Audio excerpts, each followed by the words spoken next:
The late April afternoon light fell weakly through the tall windows of Thornhill Manor's drawing room, casting long shadows across faded carpet that had once been crimson but now showed the pale tracks of too many years and too little money for replacement. Eleanor Thornhill sat in her customary position near the window overlooking the garden, her grey dress blending into the worn upholstery of the chair, as though she herself were part of the room's shabby gentility, unremarkable and easily overlooked. Her hands worked mechanically at her embroidery, the needle rising and falling in steady rhythm while her mind drifted to the ledgers waiting in her father's old study, the accounts that never quite balanced no matter how carefully she stretched their diminished income. Through the partially open door to the morning room, her sisters' voices floated with crystalline clarity, and Eleanor's needle paused mid-stitch as Caroline's laugh rang out, bright and careless as bells. The assembly on Saturday, Lydia was saying with breathless excitement, would be absolutely splendid, for the Ashford heir had finally returned to take up residence at Ashford Hall after years away. And everyone said he was quite handsome and frightfully wealthy. Exactly the sort of man who might restore a family's fortunes with a single proposal. Caroline's response carried the particular smugness of a beautiful woman who had never doubted her own value, observing that with her new primrose gown and Lydia's blue silk, they would certainly catch his eye, and perhaps by summer's end one of them would be mistress of that grand estate. Eleanor's chest tightened with familiar resignation as she heard Lydia add, in a stage whisper clearly meant to carry, that it was fortunate Eleanor had already declined to attend, for it would be mortifying to have their plain elder sister standing about like a grey ghost dampening the festivities. Caroline's reply arrived swift and surgical, noting that Eleanor had never attracted attention at any assembly in the past 10 years. So what possible purpose could her presence serve now, except to emphasize by contrast how much beauty her younger sisters possessed? The embroidery hoop trembled slightly in Eleanor's hands as she listened to them dissolve into conspiratorial giggles, discussing whether Eleanor had ever even been asked to dance by anyone other than the vicar's elderly father, or that peculiar Mr. Whitmore who danced with everyone out of Christian duty. "She'll never be wanted," Caroline pronounced with casual finality. "Not by any man of consequence. So it's just as well she's settled into her role managing Mama's sick room and pretending the household accounts are somehow fascinating." Eleanor set down her embroidery with careful precision and rose from her chair, moving soundlessly toward the door leading to the garden, her reflection barely visible in the darkening window glass as she passed, a pale shadow of a woman whom the world had taught to expect nothing more than invisibility. Now please take a moment and subscribe to our channel and comment where you are watching from and what time is it. It is always fascinating to see where these stories get all around the world. Thank you. The candle on Eleanor's dressing table guttered in a draught from the ill-fitted window, casting nervous shadows across her bedchamber as she sat before the tarnished mirror that had belonged to her grandmother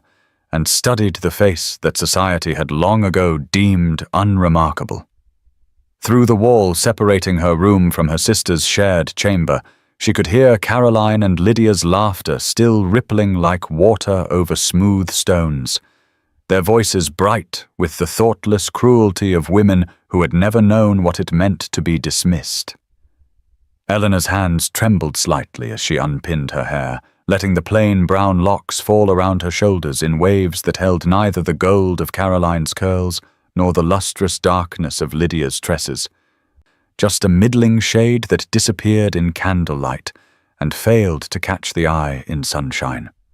Her features stared back at her with the honesty mirrors cannot spare,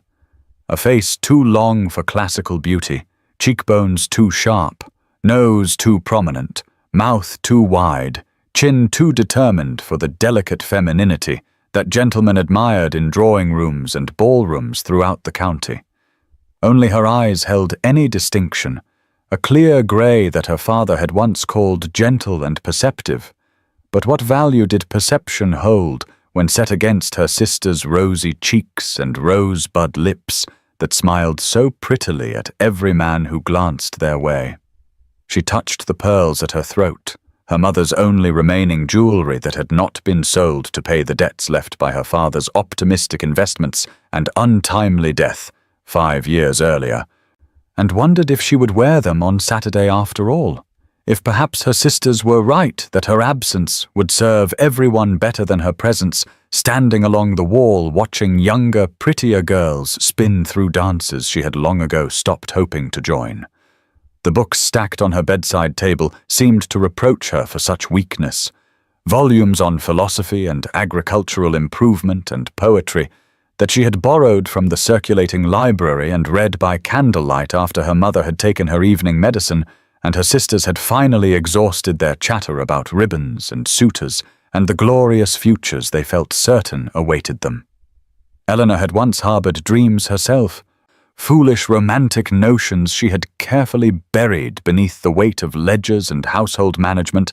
and the daily reality of being 27 years old without prospects or beauty or fortune to recommend her to any man who might look past the surface and see the person she was beneath. She rose from the mirror and moved to her window, looking out over the estate grounds silvered by moonlight.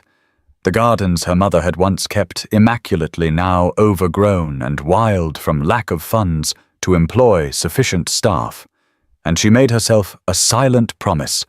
that she would attend the assembly on Saturday with dignity and tact, would hold her head high even as her sisters shone like stars, and she faded into her familiar obscurity, because if nothing else, Eleanor Thornhill possessed the stubborn pride that came from knowing her own worth, even when the world refused to acknowledge it. The assembly rooms blazed with candlelight on Saturday evening as Eleanor stepped through the entrance at precisely 7 o'clock, her sisters sweeping ahead of her like brilliant butterflies in their new gowns, while she followed in the same pale blue dress she had worn for 3 seasons, its modest cut and faded trim marking her as clearly as a sign might have declared her circumstances and her place in the social order. The large rectangular hall had been decorated with spring flowers and ribbon, musicians tuning their instruments on the raised platform at the far end, while the county's families gathered in clusters according to their stations and allegiances. The Pembrokes holding court near the refreshment tables where Mrs. Pembroke could observe every entrance and catalogue every detail for later dissection. Caroline and Lydia were immediately surrounded by young men, eager to secure their names on dance cards, their laughter rising above the general hum of conversation, while Eleanor moved quietly to her customary position along the wall, near the tall windows where she could observe without being observed, her hands folded carefully at her waist, and her expression composed into the pleasant neutrality she had perfected over years of such gatherings. She watched her sisters preen and flirt with practiced ease, noting how Caroline's primrose silk caught the light, and how Lydia's dark curls had been dressed with white roses, and she felt the familiar weight of resignation settle over her shoulders like an old shawl as she prepared herself for an evening of watching others dance, while she faded into the wallpaper and potted palms that lined the room's perimeter. It was then that she noticed the stranger standing with Mr. Pembroke near the entrance, a tall gentleman with dark hair and an air of quiet assurance that suggested he was accustomed to command, and Eleanor knew without being told that this must be Thomas Ashford returned at last to claim his inheritance and set the county's marriage-minded mothers and daughters into paroxysms of strategic planning. He was handsome in a severe way, his features too angular for softness, but striking nonetheless. And as she watched, he scanned the room with an expression of detached interest that suggested he found the assembly exactly as tedious as he had anticipated. Eleanor looked away quickly, turning her attention to a young girl standing nearby who appeared even more miserable than herself, a pale, nervous creature in an unfortunate yellow dress who kept glancing toward the dance floor with obvious longing, and Eleanor moved closer to offer a quiet word of companionship because, if nothing else, she understood what it meant to stand invisible, while the world danced on without you.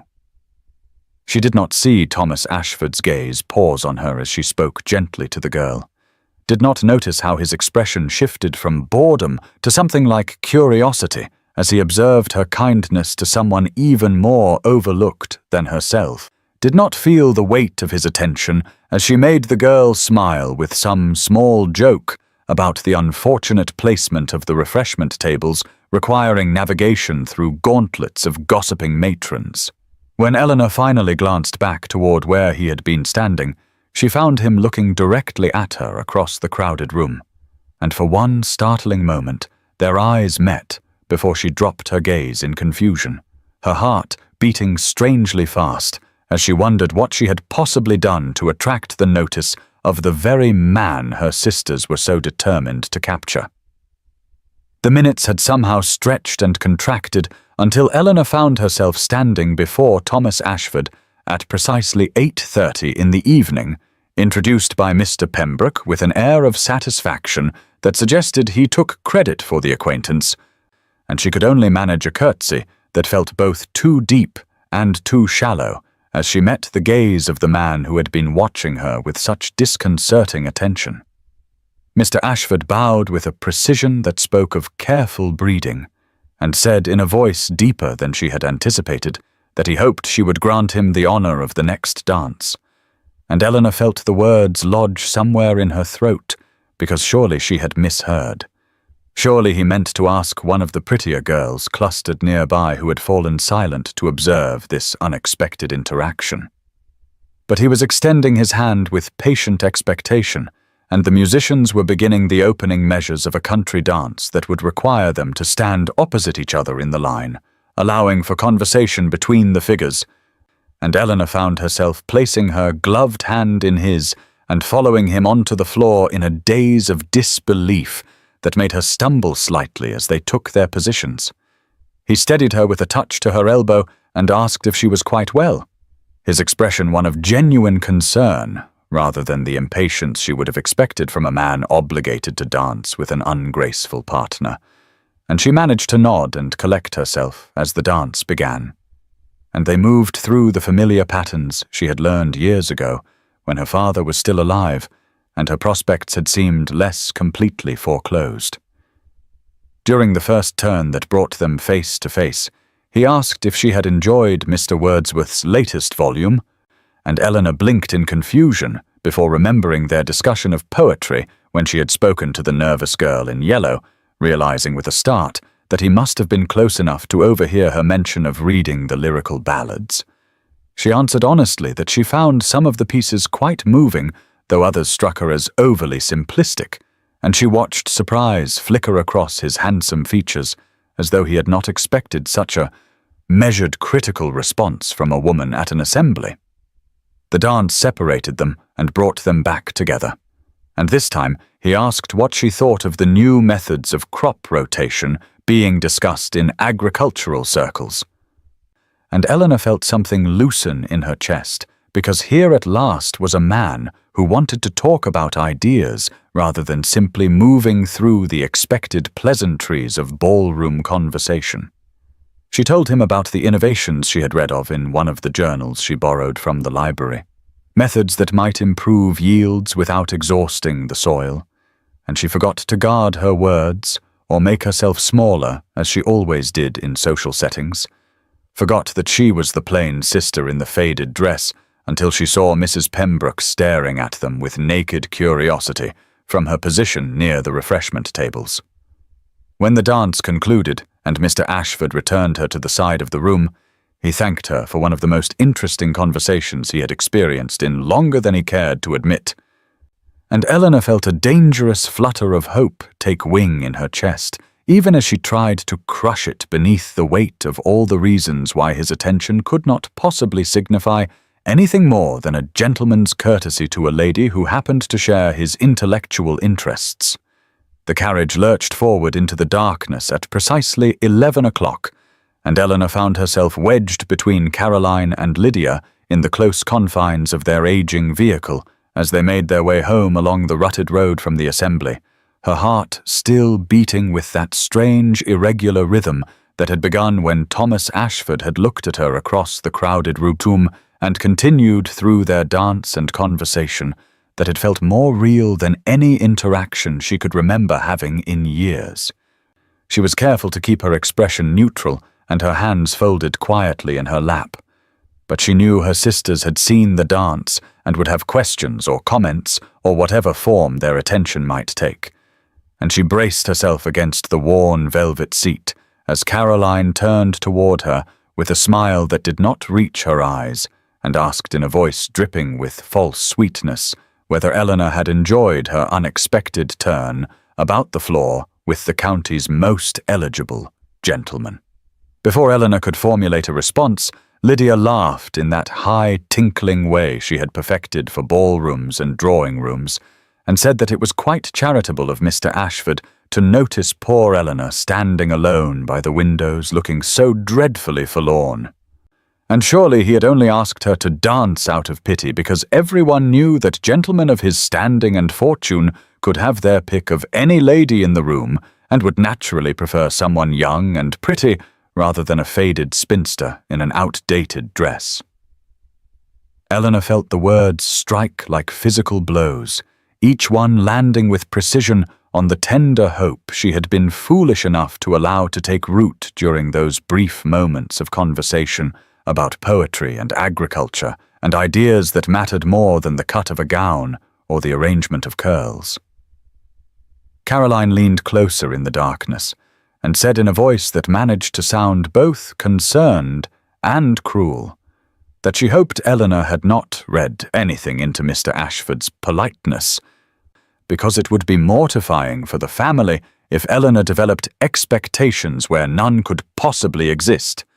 And everyone knew that men like Thomas Ashford married beautiful, accomplished young women who could grace their drawing rooms and bear them healthy heirs, not plain aging women with no fortune and no prospects, who spent their time reading agricultural journals and caring for invalid mothers. Lydia added that she had overheard Mrs. Pembroke saying it was quite kind of Mr. Ashford to dance with the wallflowers and unfortunates, as it showed he had a charitable nature, and really Eleanor should be grateful for the attention, even if it meant nothing more than a gentleman's duty to make all the ladies feel included regardless of their particular disadvantages. The words kept coming in the darkness as the carriage swayed along the familiar road, and Eleanor felt the hope that had bloomed so unexpectedly in her chest begin to wither and curl in on itself like a flower touched by frost, because of course her sisters were right. Of course a man like Thomas Ashford could not possibly have any serious interest in someone like her, and she had been a fool to imagine even for a moment that his attention signified anything more than courtesy extended to a pitiable creature he had found standing alone at an assembly. "You'll never be wanted," Lydia said with casual finality as the carriage pulled up before Thornhill Manor, where all the servants had already retired for the night. Not the way Caroline and I are wanted, not the way real women are wanted by men who have choices and standards and expectations. And Eleanor climbed down from the carriage on trembling legs and made her way up to her small, cold room, where she finally allowed the tears to come in silent waves that shook her shoulders as she sat in the darkness and tried to convince herself to forget the way Thomas Ashford had looked at her when she spoke of things that mattered, and the way his voice had warmed when he thanked her for the most interesting conversation he had experienced in longer than he cared to remember.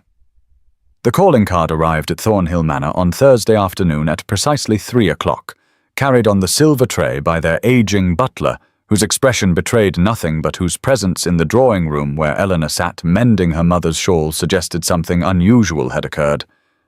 And when Eleanor took the stiff cream paper and read the name Thomas Ashford engraved in elegant script at the top, she felt her hands begin to tremble in a way that made her grateful she was already seated. Mr. Ashford was waiting in the receiving room and wished to pay his respects to the ladies of the house, the butler informed them with careful formality. And Eleanor watched Caroline and Lydia exchange glances of pure disbelief before her younger sisters rose with matching expressions of calculation and smoothed their afternoon dresses, as though preparing for battle rather than a social call. Eleanor's mother, who had been resting in her chair by the window, straightened with an alertness that suggested her illness had not dimmed her understanding of what this unexpected visit might signify, and she nodded permission for the gentleman to be shown in while Eleanor sat frozen with the mending forgotten in her lap and her mind racing through all the possible reasons why Thomas Ashford would call at their modest home a full 5 days after the assembly, when surely he had forgotten their single dance and brief conversation about agriculture and poetry. He entered the receiving room with the same confident bearing she remembered from the assembly. But today he carried a small parcel wrapped in brown paper that he presented to Eleanor, after greeting her mother with appropriate deference and nodding politely to her sisters, who had positioned themselves on either side of the sofa like beautiful sentries guarding territory they considered rightfully theirs. Mr. Ashford explained that he had been thinking of their conversation about the new methods of crop rotation, and had taken the liberty of bringing her a copy of Mr. Coke's recent treatise on the subject, along with a volume of Mr. Wordsworth's poems that he thought she might enjoy based on her thoughtful commentary at the assembly, and Eleanor felt something shift in her chest as she accepted the books with hands that still trembled slightly, because this was not the gesture of a man acting out of mere courtesy or pity, but rather the deliberate action of someone who had listened carefully to her words and remembered them in the days since. Caroline's smile had frozen into something brittle, and Lydia's eyes had narrowed to dangerous slits as Mr.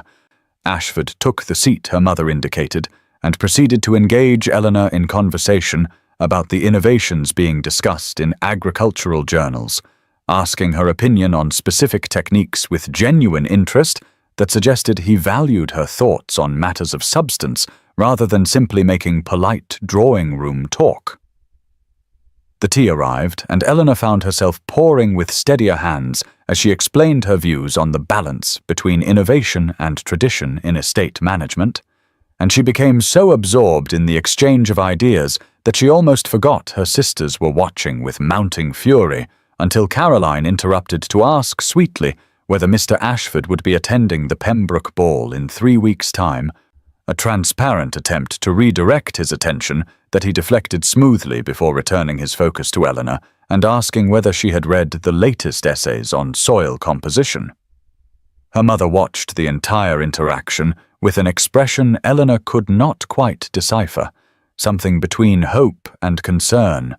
and when Mr. Ashford finally took his leave after staying for the better part of an hour, he bowed to Eleanor with particular attention and said he hoped they might continue their discussion at some future occasion, leaving her holding the precious books against her chest like a shield as her sisters turned on her the moment the door closed behind him.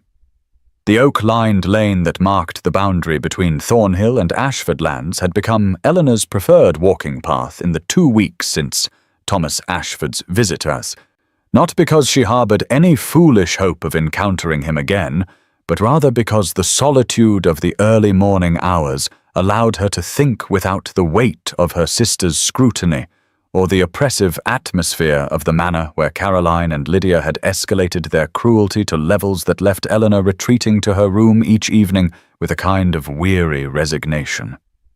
She set out just after dawn on a morning in mid-May, when the wildflowers were beginning to bloom in earnest along the hedgerows, primroses and bluebells creating patches of colour that might have lifted her spirits if she had not spent the previous night lying awake and replaying every moment of Mr.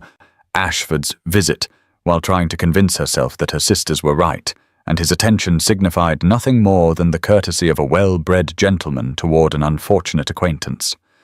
Her worn walking boots navigated the familiar path with the ease of long practice, and she was so lost in thought that she did not immediately notice the tall figure approaching from the opposite direction until Thomas Ashford was near enough that retreating would have been obvious rudeness,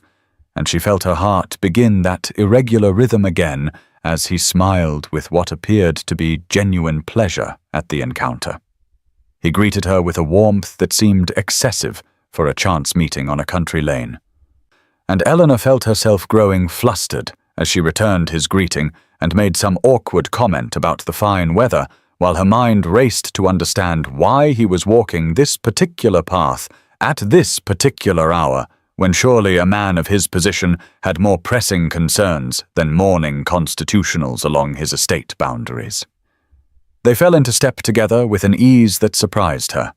and he asked whether she had begun reading the books he had brought, which led to a discussion of Mr. Wordsworth's poetry that gradually deepened into something more personal as they walked beneath the arching oaks that filtered the morning sunlight into patterns of gold and shadow across the path.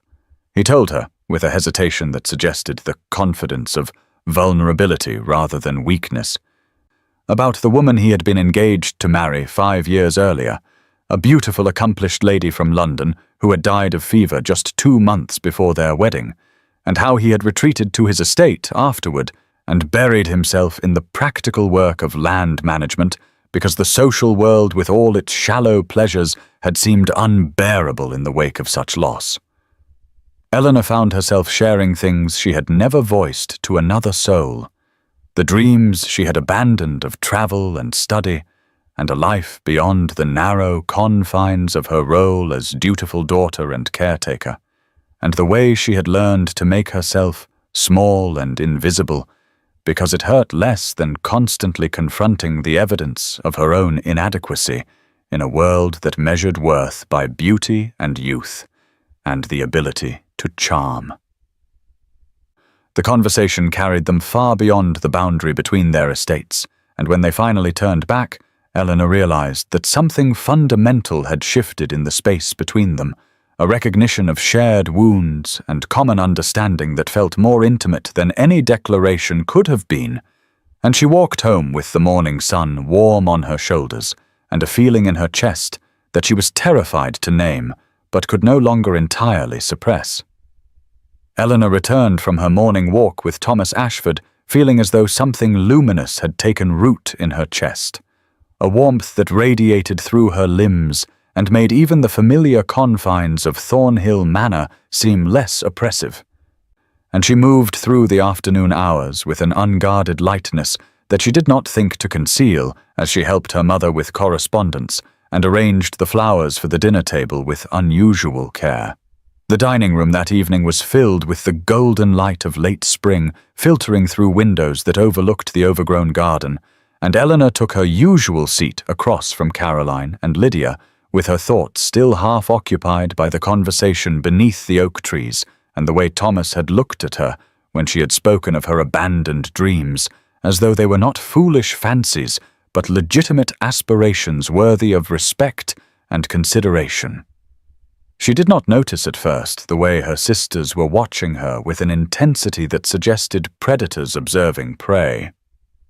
And when Caroline asked with deceptive sweetness whether Eleanor had enjoyed her morning walk, she answered without her customary guardedness that, yes, it had been quite pleasant, and she had encountered Mr. Ashford along the boundary path where they had discussed poetry and estate management and various other matters of mutual interest. The silence that followed her words should have warned her, but she was too caught up in the memory of the morning to recognize the danger until Lydia laughed with a cruelty so sharp it seemed to cut the golden evening light into jagged pieces, and said that surely Eleanor did not imagine that a man like Thomas Ashford was genuinely interested in a woman as plain and unremarkable as herself, that everyone in the county knew he was simply being kind out of pity, or perhaps amusing himself with the attentions of a pathetic spinster, too desperate to recognize when she was being toyed with for sport. Caroline joined the assault with surgical precision, cataloguing each of Eleanor's inadequacies with the thoroughness of long practice, reminding her that she was 27 years old, with brown hair that held no luster and features so ordinary that strangers forgot her face within moments of meeting her, that she had no accomplishments worth mentioning, and no prospects beyond a lifetime of caring for their aging mother in this crumbling house. While her beautiful sisters made brilliant marriages and moved in circles Eleanor could never hope to enter, their mother attempted a weak protest, saying that perhaps Mr. Ashford did find Eleanor's conversation agreeable, but a coughing fit interrupted her defense and left her gasping for breath, while Caroline continued relentlessly, explaining that men like Thomas Ashford married women of beauty and consequence, not worn-out elder sisters with nothing to recommend them, but a modest intelligence that no man truly valued in a wife, and that Eleanor would do well to guard her heart before she made herself a laughing-stock by imagining that his polite attentions signified anything beyond common courtesy. Eleanor felt the luminous warmth in her chest solidifying into something cold and heavy as her sisters spoke, each word landing with the precision of stones thrown at glass. And she watched her reflection in the window darken as the sun set behind the overgrown garden, while Lydia delivered the final blow with a smile as beautiful as it was merciless, saying that Eleanor would never be wanted, not truly, not the way women were wanted when they possessed the qualities that inspired genuine desire rather than mere charitable tolerance. She excused herself before the tears could fall where her sisters might see them, and fled to the garden where the gathering darkness hid her shaking shoulders, and the sound of her mother's continued coughing drifted through the open windows, along with the bright laughter of Caroline and Lydia, celebrating their successful destruction of whatever fragile hope had taken root in their elder sister's foolish heart. Eleanor spent the 3 days between the cruelty of that dinner scene and Sunday morning in a state of careful numbness, armoring herself against hope with the thoroughness of long practice. And when she entered St. Michael's Church with her mother and sisters for the morning service, she kept her eyes fixed on the worn stone floor rather than risk meeting Thomas Ashford's gaze across the familiar space where the congregation arranged itself according to the invisible but inflexible hierarchies of country society. The church was a Norman structure with thick walls that held the coolness of centuries and narrow windows that filtered the late May sunlight into beams of dusty gold, illuminating the memorial tablets and the carved oak pews where families had worshipped for generations. And Eleanor took her accustomed place in the Thornhill pew, which stood in modest proximity to the front, but lacked the prominent position that wealth and consequence commanded. She was acutely aware of Thomas Ashford's presence. 3 rows ahead, and across the aisle where the Ashford family pew occupied a place of honor near the pulpit, and she could feel his attention on her like a physical weight, even as she determinedly studied her prayer book and tried to lose herself in Vicar Whitmore's sermon about the parable of the talents, which seemed to Eleanor a particularly cruel choice of text, given her recent confrontation with her own inadequacy. Caroline and Lydia sat beside her, with expressions of satisfied tranquility, as though they had successfully accomplished some necessary task and could now rest in the certainty of a job well done. And their composed beauty in the soft church light made Eleanor feel even more acutely the truth of everything they had said about her plainness and her foolishness in imagining that a man of Thomas Ashford's position could genuinely desire her company.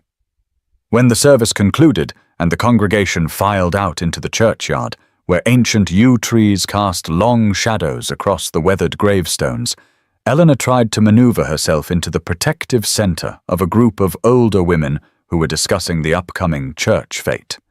But Thomas moved through the dispersing crowd with the purposeful determination of a man who would not be evaded. And before she could retreat behind the shield of Mrs. Pembroke's voluble commentary on the vicar's sermon, he was at her side requesting a private word with the kind of polite firmness that made refusal impossible without obvious rudeness. Her sisters watched with barely concealed alarm as Thomas guided Eleanor away from the main gathering toward the quieter corner of the churchyard, where the oldest graves tilted at angles beneath the yew trees, and she felt her heart beating against her ribs with a force that seemed likely to betray her agitation as he turned to face her with an expression of concern that she told herself firmly was merely the solicitude of a kind man toward an unfortunate acquaintance. He asked directly why she had avoided meeting his eyes during the service, and why she had not responded to the note he had sent yesterday, requesting permission to call again at Thornhill Manor, and Eleanor found herself unable to produce any of the reasonable excuses she had prepared, her throat closing around words that would have sounded like lies even to her own ears. And in the silence that stretched between them while the sounds of the congregation's chatter drifted across the churchyard, and a blackbird sang somewhere in the branches above them, she saw understanding dawn in his face, followed by something that looked remarkably like determination, as he said with quiet intensity that he would call at Thornhill Manor that very afternoon at 2 o'clock, and he hoped very much that she would consent to speak with him. Eleanor arrived at Ashford Hall at precisely 2 o'clock that afternoon, with her heart hammering against her ribs and her hands clasped so tightly together that her knuckles showed white through her gloves. And as the butler led her through the entrance hall with its portraits of Ashford ancestors gazing down with expressions of stern judgment, she felt certain that she was walking toward some inevitable humiliation that would confirm everything Caroline and Lydia had said about her foolishness in imagining herself worthy of such a man's genuine regard. The library to which she was conducted was a room of considerable beauty, with floor-to-ceiling shelves of leather-bound volumes, tall windows that overlooked parkland where deer grazed in the middle distance, and a fireplace carved from marble where a small fire burned against the coolness of the afternoon. And Thomas rose from the desk where he had apparently been attending to correspondence with an expression of such relief at her arrival that Eleanor felt momentarily disoriented by the evidence that he had genuinely been uncertain whether she would come. He dismissed the butler and requested that tea be brought, then turned to Eleanor with a directness that seemed to strip away all the conventional formalities of social discourse, as he said that he was glad she had come, because he found her withdrawal after their last meeting both puzzling and distressing, and he hoped very much that she would tell him what had occurred to cause such a marked change in her manner toward him. Eleanor stood near the fireplace with her hands still clasped before her and tried to produce some polite deflection about being merely tired or preoccupied with family matters. But the words died in her throat under his steady gaze, and when he moved closer and said with quiet intensity that he had thought they had established a friendship based on honesty and mutual respect, she felt something crack in the armor she had constructed around her bruised heart. Outside the tall windows, rain began to fall in a gentle patter against the glass, as though the weather itself was responding to the emotional tension in the room, and Eleanor found herself speaking before she could reconsider the wisdom of such vulnerability, telling him that her sisters had made it quite clear that his attentions could not possibly signify genuine interest, that she was 27 years old and plain and unremarkable in every way that mattered, and that she would be foolish to mistake common courtesy and charitable kindness for anything more substantial. She watched his face as she spoke, and saw his expression shift from confusion to understanding, and then to something that looked remarkably like anger, though she realized with surprise that the anger was not directed at her, but on her behalf. And when she fell silent, he stood looking at her for a long moment before speaking with a precision and clarity that seemed to fill the book-lined room with undeniable truth. He said that he had indeed sought her company with deliberate intention, that he found her intelligence stimulating and her character admirable and her presence essential to his happiness in ways he had not experienced since the death of his fiancée 5 years earlier, and that if she imagined his attentions were motivated by pity or kindness, she was very much mistaken, because what he felt was considerably more serious and significantly less comfortable than charitable condescension. The tea service arrived and was placed on the table between them, but neither moved to pour as he continued speaking, telling her that he valued her precisely for the qualities her sisters seemed to consider deficiencies. Her thoughtfulness and depth of understanding and lack of the artificial performance that characterized so many women of their acquaintance, and that he had hoped she might come to regard him with similar esteem if given sufficient time and opportunity to know his character. Eleanor felt tears gathering in her eyes as the rain intensified outside and the fire crackled in the marble fireplace, and she struggled to reconcile his words with the lifetime of dismissal and invisibility that had taught her to expect nothing, while somewhere deep in her chest that luminous warmth began cautiously to glow again, despite all her efforts to extinguish it. The week following Thomas Ashford's declaration in his library passed with the strange quality of a dream from which Eleanor kept expecting to wake. And yet each afternoon at precisely 3 o'clock, his carriage appeared at Thornhill Manor with a reliability that gradually began to chip away at the fortress of disbelief she had constructed around her heart, and he came bearing gifts that spoke to an attention she had never before experienced in her 27 years. Not jewelry or frivolous tokens, but rather a volume of poetry they had discussed with his own notes penciled in the margins. A cutting from his greenhouse of a rare rose variety she had admired, and once a beautiful edition of an agricultural text because he wished to hear her thoughts on crop rotation strategies, given her obvious understanding of estate management from her years helping to maintain Thornhill Manor's diminished holdings. The garden became their meeting place by unspoken agreement. That bench beneath the arbor where late spring roses were beginning to bloom in profusions of pink and white that filled the air with their heavy, sweet perfume, and Eleanor's mother took to positioning herself at the drawing-room window with her needlework where she could serve as chaperone while allowing them the illusion of privacy, her thin face showing a cautious hope that Eleanor found both touching and terrifying because it meant someone else now shared her vulnerability to disappointment.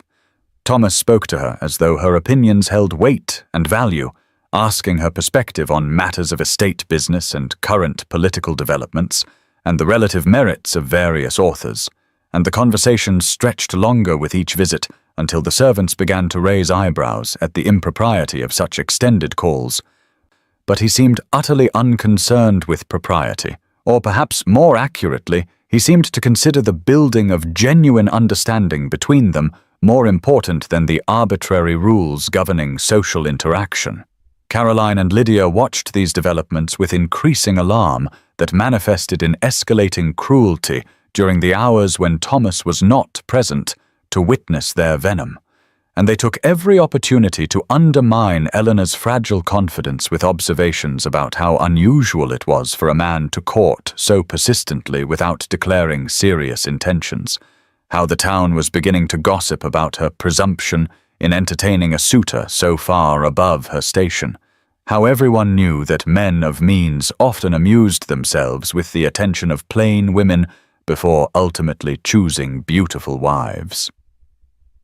Eleanor tried to shield herself against their poison, but found it seeping into her thoughts during the quiet hours of night, when she lay awake wondering if perhaps they were right, if perhaps Thomas was simply a kind man who had not yet realized how awkward it would be to extricate himself from an association that had gone on longer than he intended. And yet each afternoon when his carriage appeared and she saw his face light with genuine pleasure at the sight of her, those doubts retreated like shadows before candlelight, though they never entirely disappeared, but rather lurked at the edges of her newfound happiness, waiting for any opportunity to reclaim their territory.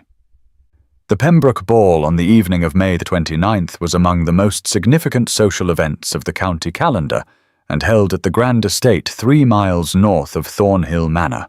and Eleanor entered the candlelit ballroom at 8:30, wearing the same gown she had worn to the assembly where she first met Thomas, with the knowledge that everyone present would recognize it as evidence of her family's reduced circumstances. But this time she wore it with something approaching confidence, because Thomas had sent a note that morning saying he would particularly look forward to their dances that evening, with a specificity that suggested his attendance was primarily motivated by her presence.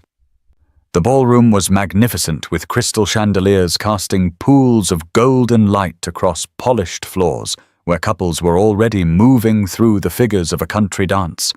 and Caroline and Lydia had positioned themselves strategically near the refreshment table, where they could display their new gowns of blue silk and pink satin, respectively, while surveying the room with the calculating assessment of predators identifying prey. And Eleanor saw Mrs. Pembroke holding court near the musicians, with her usual cluster of gossips, gathered close like pigeons awaiting crumbs of scandal. Thomas arrived precisely at 9 o'clock, and Eleanor felt her breath catch as she saw him scan the room until his gaze found her standing near the tall windows that overlooked the terrace. And he crossed directly to her side, without pausing to greet other acquaintances, despite the obvious social impropriety of such focused attention, and he bowed over her hand with his eyes never leaving her face as he requested the honor of the next dance, in a voice loud enough that several nearby guests turned to observe the exchange, with expressions ranging from surprise to disapproval. They moved on to the floor for a waltz that had just been announced, and Eleanor was acutely conscious of the stares following them, and the whispers being exchanged behind fans and gloved hands.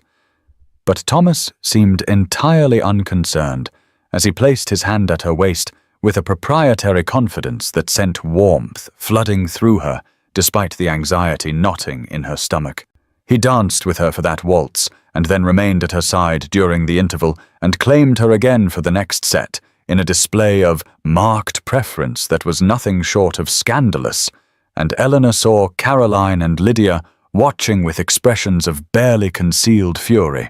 while Mrs. Pembroke's eyebrows had climbed so high they nearly disappeared into her elaborate coiffure. It was during the third dance when Eleanor overheard two gentlemen standing near the edge of the floor, one of them saying, in a voice he clearly thought too quiet to carry, that Ashford must be amusing himself with charitable attention to the plain Thornhill girl, because no man of his standing would seriously consider such an unremarkable creature, and Eleanor felt her steps falter as the familiar shame washed through her. But before she could respond, Thomas had heard the comment as well, and the music had ended, and he was turning with deliberate purpose toward the speaker. What followed happened so quickly that Eleanor barely had time to process it, but Thomas approached the gentleman with an expression of cold fury, and said in a voice that carried across the suddenly quiet ballroom that he would thank the gentleman to speak respectfully of the woman who held his deepest admiration and regard, and that if anyone present doubted the seriousness of his intentions toward Miss Eleanor Thornhill, they would do well to prepare themselves for a wedding announcement in the very near future. The ballroom fell into a silence so complete that Eleanor could hear her own heart hammering in her chest, and she saw shock register on every face turned in their direction, including Caroline and Lydia, who stood frozen near the refreshment table with expressions of absolute horror. And Thomas returned to her side and took her hand and raised it to his lips in a gesture of such public claim that there could be no mistaking his meaning. Eleanor woke the morning after the Pembroke ball in a state of such emotional tumult that she felt almost feverish, her mind replaying Thomas's public declaration over and over until she could scarcely believe it had truly happened, rather than being some elaborate dream conjured by her desperate longing. And she dressed with trembling hands in a simple morning gown of pale green muslin, while downstairs she could hear the sounds of the household stirring and her mother's soft voice speaking to one of the maids, and notably absent were the usual morning sounds of Caroline and Lydia's chatter, which suggested they were keeping to their rooms in the aftermath of last night's humiliation. At precisely 10 o'clock, the sound of carriage wheels on gravel drew Eleanor to the morning-room window, where she saw Thomas descending from his curricle with an expression of such purposeful determination that her heart began to race with a wild hope she still did not entirely dare to trust. And within moments the maid was announcing Mr. Ashford with a barely suppressed smile that suggested the entire household staff had heard of the previous evening's events and had drawn their own conclusions about the purpose of this morning call. Thomas entered the morning room where Eleanor stood with her mother, who had positioned herself near the fireplace with her needlework in a pose of studied casualness that fooled no one, and he bowed first to Mrs. Thornhill with perfect courtesy before turning to Eleanor with eyes that held such warmth and certainty that she felt her breath catch in her throat as he requested the honor of a private audience with her. Her mother rose with a knowing smile that transformed her thin face into something approaching beauty and murmured something about needing to speak to the housekeeper before departing with a rustle of skirts. And then Eleanor was alone with Thomas in the quiet morning light that streamed through the tall windows and illuminated the dust motes dancing in the air between them.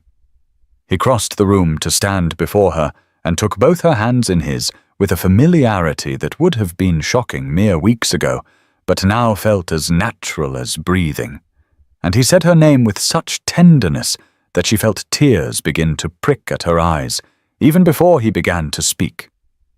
The words she had never believed she would hear, directed at herself. He told her that from the moment he first observed her kindness to that wallflower girl at the assembly, he had recognized in her a quality of genuine compassion and intelligence that was rare in any society, but particularly rare among women who had been taught to value only beauty and accomplishment,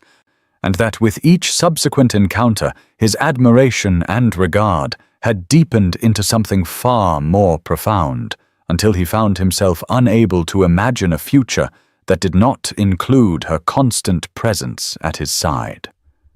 He spoke of how her thoughtful observations on estate management had impressed him with their practical wisdom, how her knowledge of literature and current affairs had provided him with intellectual companionship he had not experienced since the death of his former fiancée 5 years prior, and how her quiet dignity in the face of her sister's cruelty had demonstrated a strength of character that moved him beyond measure. Then he released one of her hands to draw from his waistcoat pocket a ring set with a deep blue sapphire surrounded by small diamonds that he explained had belonged to his grandmother, who had been known throughout the county for her intelligence and compassion, and he asked with his voice trembling slightly whether Miss Eleanor Thornhill would do him the very great honor of becoming his wife. Eleanor felt as though she were standing outside herself, watching a scene from a novel, as she looked down at the sapphire ring, now encircling her 4th finger, where Thomas had placed it with hands that had trembled slightly, despite his assured manner. And she had said yes through tears that blurred her vision and made her voice break on the single syllable, while he had drawn her into an embrace that was perhaps not entirely proper, but felt more right than anything she had ever experienced in her 27 years of quiet resignation. They stood together in the morning room, bathed in June sunlight for several moments, before Thomas released her and said with a purposefulness that brooked no argument that he wished to announce their engagement immediately to her family, and Eleanor felt a flutter of anxiety at the thought of her sisters learning this news. But Thomas's steady presence at her side gave her courage she had never possessed before this remarkable morning. He opened the door and requested that the maid summon Mrs. Thornhill and her daughters to the drawing-room with a tone of authority that sent the girl scurrying to comply, and Eleanor walked beside him down the familiar corridor to the room where just weeks ago she had overheard Caroline and Lydia mocking her plainness, and declaring that she would never be wanted by any man of consequence, and the bitter irony of returning to that same space as Thomas Ashford's betrothed was not lost on her. Her mother arrived first with an expression of such radiant joy that Eleanor knew she had already guessed the purpose of this gathering, and she embraced her daughter with a fierceness that belied her usual frailty, while murmuring blessings and expressions of happiness into Eleanor's hair. And then Caroline and Lydia entered with faces that showed annoyance at being summoned so peremptorily, until they saw Eleanor standing close beside Thomas and noticed the ring glinting on her finger, and their expressions transformed into something between shock and fury. Thomas wasted no time on preamble, but announced with clear, deliberate emphasis that he had just had the very great honor of securing Miss Eleanor Thornhill's acceptance of his proposal of marriage, and that he hoped her family would share in his happiness at this union, and the silence that followed was so profound that Eleanor could hear the clock on the mantelpiece ticking and a bird singing in the garden beyond the window. Caroline recovered first and said in a voice that shook with barely suppressed rage that surely there must be some mistake, because Eleanor could not possibly have attracted the serious attention of a gentleman of Thomas's standing,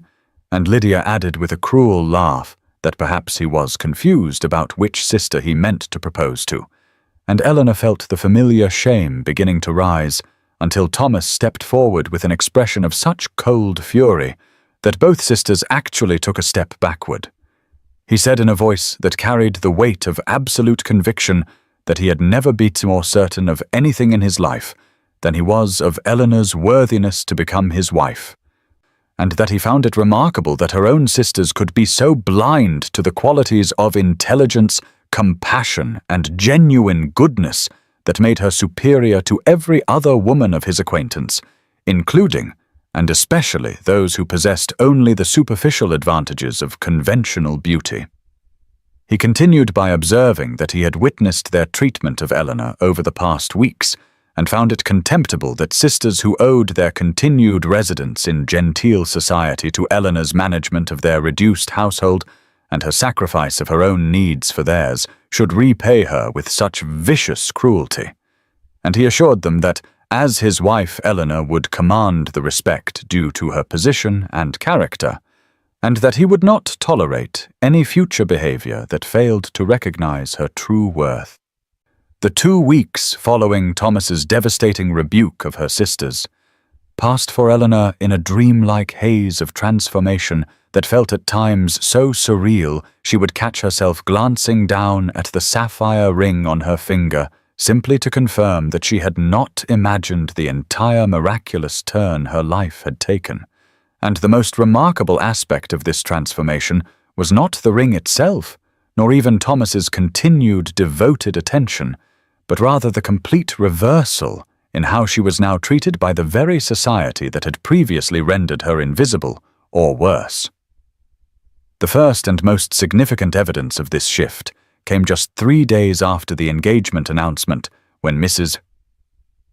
Pembroke herself called at Thornhill Manor, ostensibly to congratulate Eleanor, but clearly also to satisfy her considerable curiosity and perhaps to secure some social advantage by demonstrating early support for the future Mrs. Ashford, and the older woman who had witnessed countless interactions where Eleanor had been overlooked or dismissed,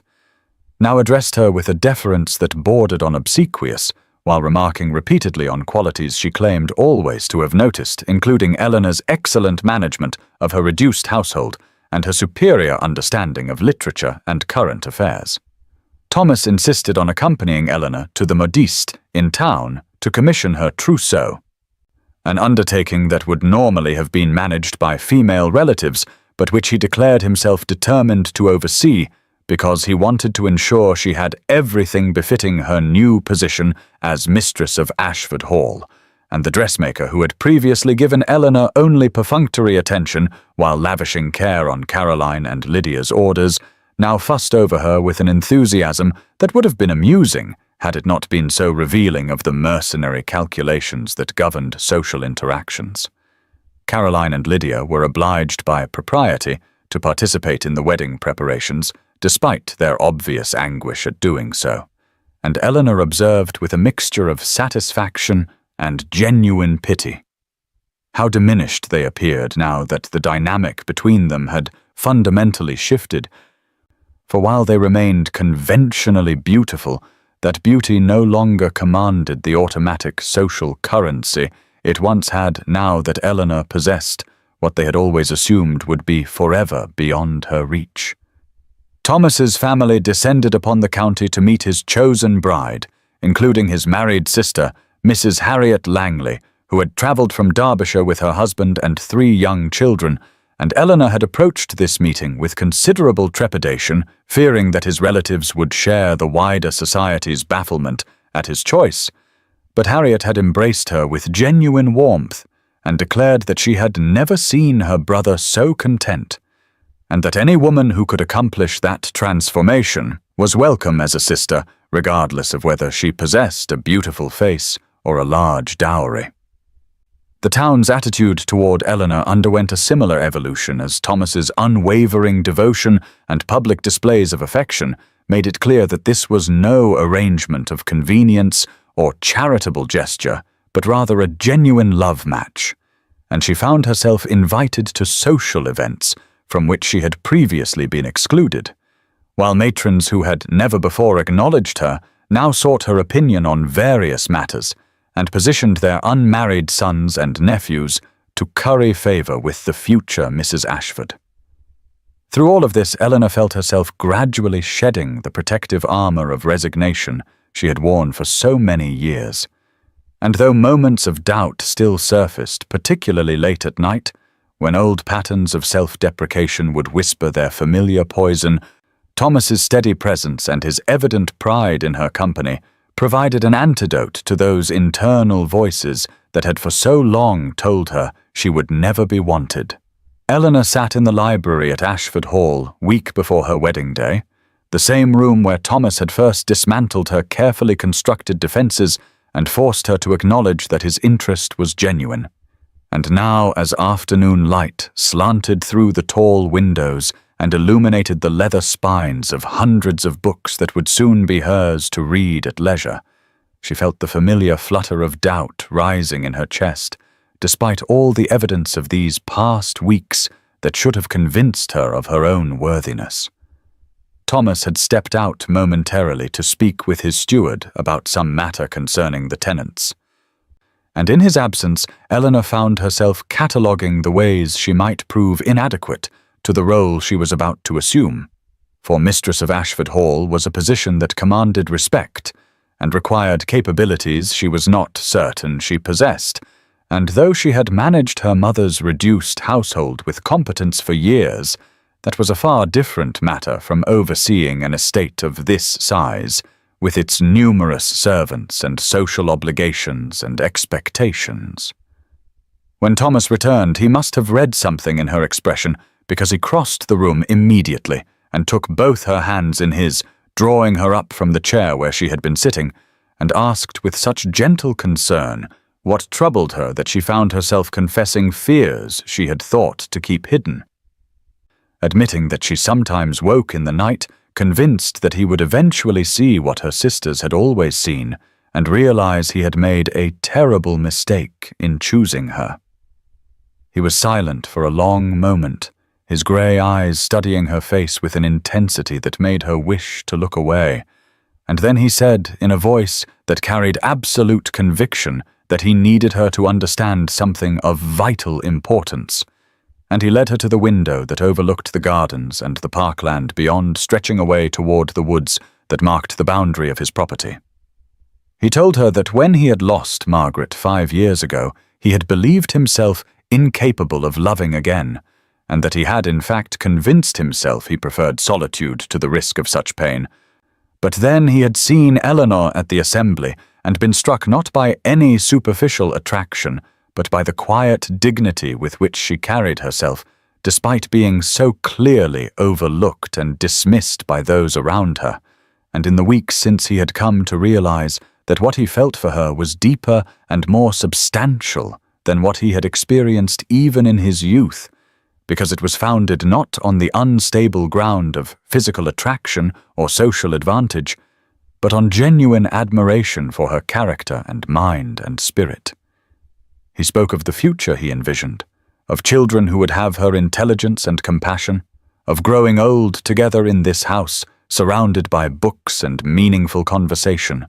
of building a life that defied the shallow values of a society that measured worth by beauty and fortune rather than substance. And as he spoke, Eleanor felt the knot of anxiety in her chest gradually loosening. She turned from the window to face him fully, and found him watching her with such tenderness that she felt tears prickling at her eyes, and when he drew her close in an embrace that would have scandalized the arbiters of propriety, she rested her head against his chest and listened to the steady beating of his heart, and felt herself finally believing that she was wanted, not despite her plainness, but because of everything she truly was beneath the surface that society deemed unremarkable.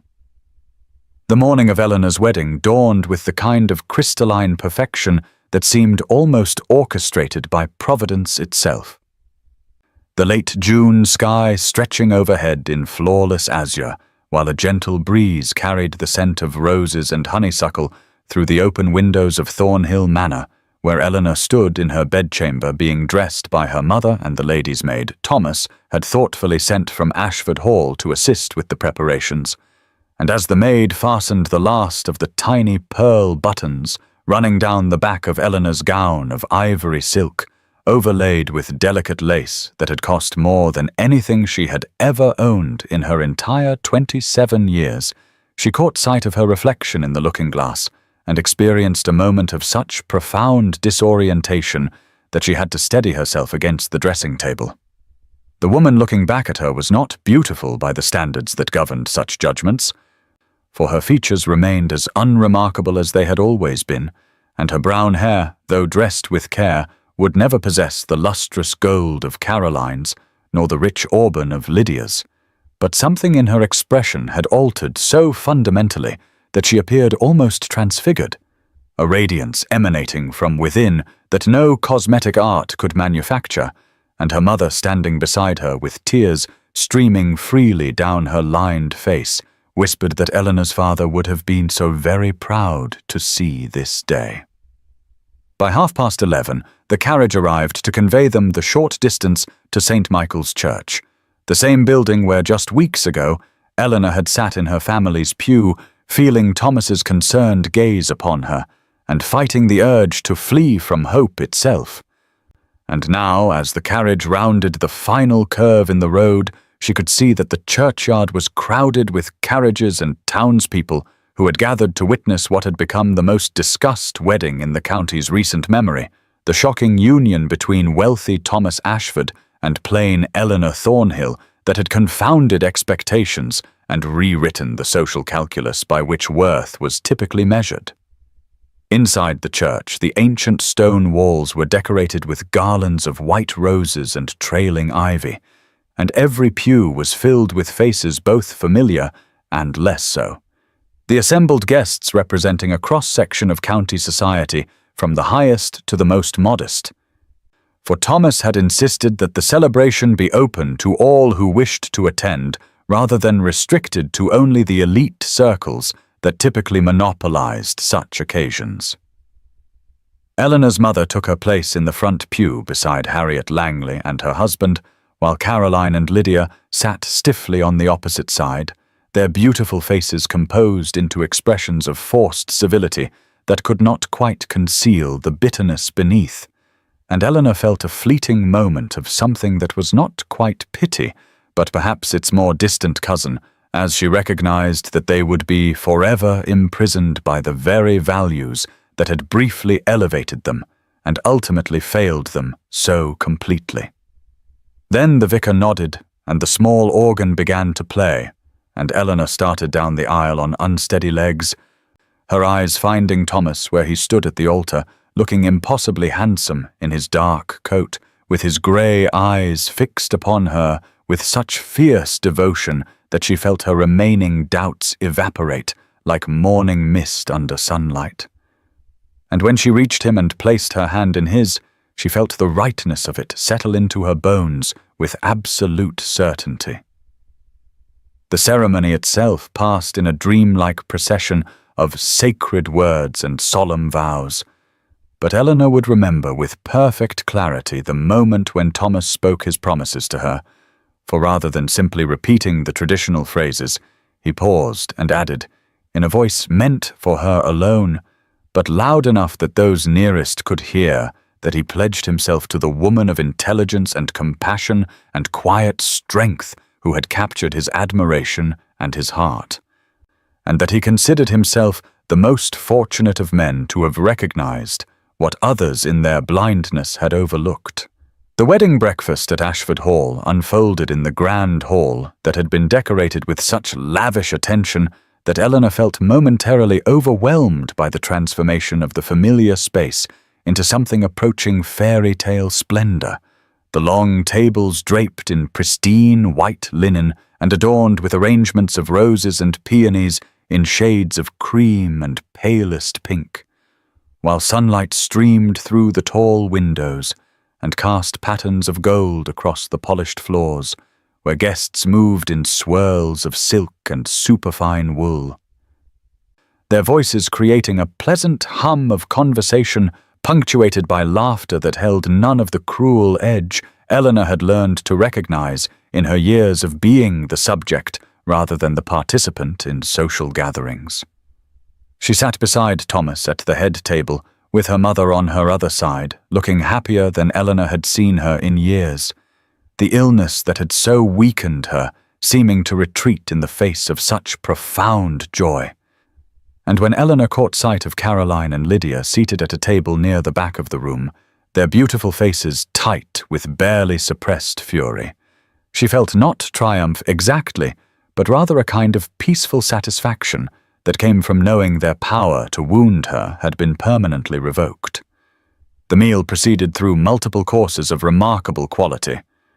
The food prepared by Thomas's excellent cook, who had outdone herself for the occasion, and Eleanor found herself actually tasting what she ate, rather than simply moving it around her plate, as she had done at so many social functions where anxiety had stolen her appetite, and she was laughing at something Harriet Langley had just said, when Thomas rose from his seat, and the room gradually quieted as guests turned their attention toward him with the expectation of the traditional toast. He stood with his wine-glass raised, and his other hand resting lightly on Eleanor's shoulder, in a gesture of possession and tenderness combined. And he began by thanking all those who had come to celebrate this day with them. But then his tone shifted, and he said that he wished to speak more specifically about the woman he had just married. For he knew that their union had surprised many who had perhaps wondered what had drawn him to a woman the world had deemed unremarkable. Eleanor felt her cheeks flush hot and her stomach clench with apprehension, but Thomas continued with his eyes fixed on her face and his voice carrying clearly through the hushed room as he enumerated the qualities he had found in her, speaking of her intelligence that had engaged his mind in ways he had forgotten were possible, her compassion that extended even to those who had treated her unkindly, her quiet strength that had sustained her family through years of difficulty without complaint or self-pity, her dignity in the face of dismissal that had first caught his attention and continued to command his deepest admiration. And he said that he considered any man a fool who measured a woman's worth by the regularity of her features or the fashion of her gowns, rather than by the content of her character and the quality of her soul. The room had gone absolutely silent, and Eleanor was aware of tears streaming down her face as Thomas concluded by saying that he was the most fortunate of men to have recognized what others had overlooked, and that he pledged to spend his life ensuring that Eleanor never again doubted her own value. And when he sat down, the room erupted in applause, and Eleanor turned to him with such gratitude and love that she felt her heart might burst from the fullness of it. While across the room she glimpsed Caroline and Lydia sitting rigid and pale as their humiliation was witnessed by everyone who had once heard them declare that their plain sister would never be wanted by any man of consequence. 2 years had passed since that perfect June wedding day, and on an autumn evening when the last golden light slanted through the tall windows of Ashford Hall's nursery, Eleanor sat in the cushioned rocking chair that Thomas had commissioned specially for her comfort with their infant daughter, Charlotte, cradled against her chest, the baby's tiny fist curled around Eleanor's finger with a grip that still amazed her in its fierce determination, and she found herself reflecting on the extraordinary transformation her life had undergone in such a relatively brief span of time. She was no longer Eleanor Thornhill, the plain, overlooked sister resigned to invisibility and service, but rather Eleanor Ashford, mistress of one of the county's finest estates, wife to a man whose devotion had never wavered through the ordinary trials and extraordinary joys of their marriage, and mother to this perfect child who possessed her father's grey eyes, and what Thomas insisted was her mother's gentle disposition, though Eleanor privately thought it far too early to make such determinations. The house that had initially intimidated her with its size and elegance had become truly hers through the gradual process of establishing routines and making decisions about everything from menu planning to tenant relations. And she had discovered within herself capabilities she had never suspected. Managing the household accounts with an efficiency that impressed even Thomas's steward, and involving herself in the welfare of the estate families in ways that had earned her genuine respect and affection from people who had initially viewed her with the same skepticism that had colored so much of her earlier life. Thomas entered the nursery quietly, his footsteps soft on the thick carpet, and came to stand beside the rocking chair, with his hand resting gently on Eleanor's shoulder as he gazed down at their sleeping daughter with an expression of such tender pride that Eleanor felt her heart swell with the same overwhelming love that still caught her by surprise in unguarded moments. They had received a letter that morning from Eleanor's mother reporting that Caroline had finally accepted a proposal from a clergyman of modest means after 2 failed London seasons and increasing desperation, while Lydia remained at home growing more bitter with each passing year, and though Eleanor felt genuine sorrow for the unhappiness her sisters had created for themselves through their cruelty and shallow values, she could not deny a certain satisfaction in knowing that the qualities they had mocked in her had proven far more valuable than the beauty they had prized so highly in themselves. The community that had once overlooked her now sought her opinions and company, with even Mrs. Pembroke having become something of an ally after witnessing the obvious success and happiness of the Ashford marriage, and Eleanor had slowly learned to accept invitations and engage in social activities without the constant anxiety that had once plagued such occasions, though she remained far more comfortable in intimate gatherings than grand assemblies. As Charlotte stirred and made the small mewing sounds that preceded weighing, Thomas lifted the baby from Eleanor's arms with practiced ease and held her against his chest while Eleanor rose and stretched muscles stiff from sitting, and she moved to stand beside her husband and daughter at the window overlooking the grounds that had become so dear to her, the familiar landscape now associated with happiness rather than the painful yearning of her earlier years. Thomas turned to her with that look that still made her breath catch, the one that told her without words that she was cherished and valued and seen in all her imperfect humanity, and he said softly that he had been thinking about how their lives had intersected at precisely the right moment, how he might have remained imprisoned by grief over his lost fiancée, and she might have resigned herself to permanent invisibility, if fate had not brought them together at that county assembly where he had noticed her kindness to a wallflower girl, and been intrigued enough to look beyond the surface that others found so unremarkable. Eleanor reflected that evening as she stood with Thomas and Charlotte at the nursery window, how the journey from invisible sister to beloved wife and mother had taught her truths that she now carried like precious gems in her heart, lessons about worth and recognition that she hoped someday to pass along to her daughter so that Charlotte would never endure the years of dismissal and self-doubt that had marked her own youth. She thought about the girl she had been just over 2 years ago, sitting by the window at Thornhill Manor in her grey dress and believing herself destined for permanent obscurity, and she marveled at how completely her circumstances had transformed not through any change in her physical appearance, which remained as unremarkable as it had ever been, but rather through the simple radical act of being truly seen by someone who valued what others had overlooked. Thomas had given her far more than his name and his fortune, though both had certainly improved her material comfort beyond anything she had imagined possible in those bleak days before the assembly. He had given her the gift of his perception, the revolutionary experience of being recognized as worthy, not despite her plainness and quiet nature, but in some ways because of the qualities that accompanied them, the depth and compassion and steadiness that more celebrated beauties often lacked because their surface attractions had never required them to develop inner resources. She had learned that cruelty said far more about those who inflicted it than those who endured it, that Caroline and Lydia's mockery had reflected their own fearful shallowness rather than any genuine inadequacy in herself, and while she genuinely grieved for the bitterness that continued to poison their lives, she no longer carried any responsibility for their unhappiness or any lingering wound from their words. The community that had once overlooked her now sought her guidance and friendship, and she had discovered capabilities she never knew she possessed for managing complex household operations and supporting tenant families and navigating social situations that had once terrified her. And each small success built upon the previous ones,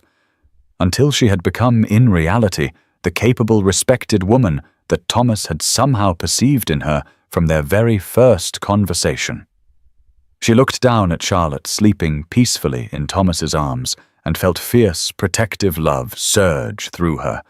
a determination that her daughter would grow up knowing her own value regardless of whether the world immediately recognized it, that she would have the confidence Eleanor had lacked to trust her own worth even in the face of dismissal. Thomas met her eyes over their daughter's head and smiled with that particular warmth that still made her breath catch even after 2 years of marriage, and she knew without words that he understood what she was thinking, because he always seemed to understand, that mysterious alchemy of true partnership that had proven even more precious than she had dreamed during those tentative early days of their courtship. The autumn evening deepened outside the window, and Eleanor felt profound gratitude wash over her, not just for the obvious blessings of loving husband and healthy child and beautiful home, but for the harder-won gifts of self-knowledge and confidence and the understanding that it had never been too late for her life to begin,